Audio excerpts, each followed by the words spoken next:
ఇదిగో మన రక్షకుడు వచ్చుచున్నాడు, మీరు ఇక భయపడనక్కర్లేదు. పితా పుత్ర పవిత్ర నామమున.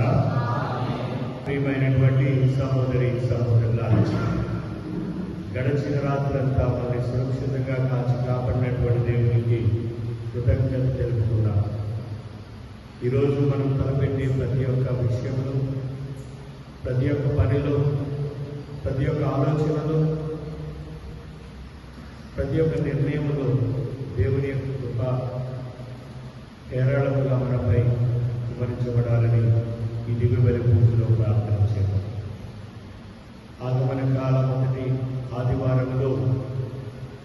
మొదటి వారంలో ఈరోజు దేవుని యొక్క సందేశం ప్రభు ఈ విధంగా చెప్తూ ఉన్నాడు. నేడు నీ ఇంటికి రక్షణ వచ్చినది.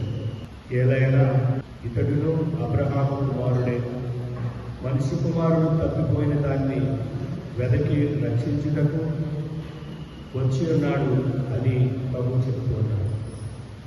ఈ యొక్క వాక్యాన్ని జకరియా గురించి ఆయన పలుకుతూ ఉన్నాడు.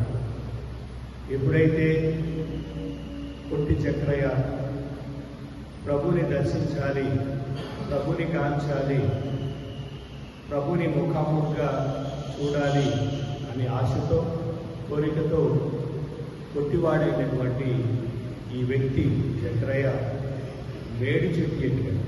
ఎప్పుడైతే మేడి చెట్టు ఎక్కినటువంటి జకరియను గమనించినటువంటి ప్రభు, జకరియా త్వరగా దిగిరము, నేడు మీ ఇంటికి రావడానికి నేను నిర్ణయించుకున్నాను, నేను వస్తూ ఉన్నాను అని పలికినప్పుడు జకరియా ఎంత సంతోషంతో ప్రభుని ఆహ్వానించాడు.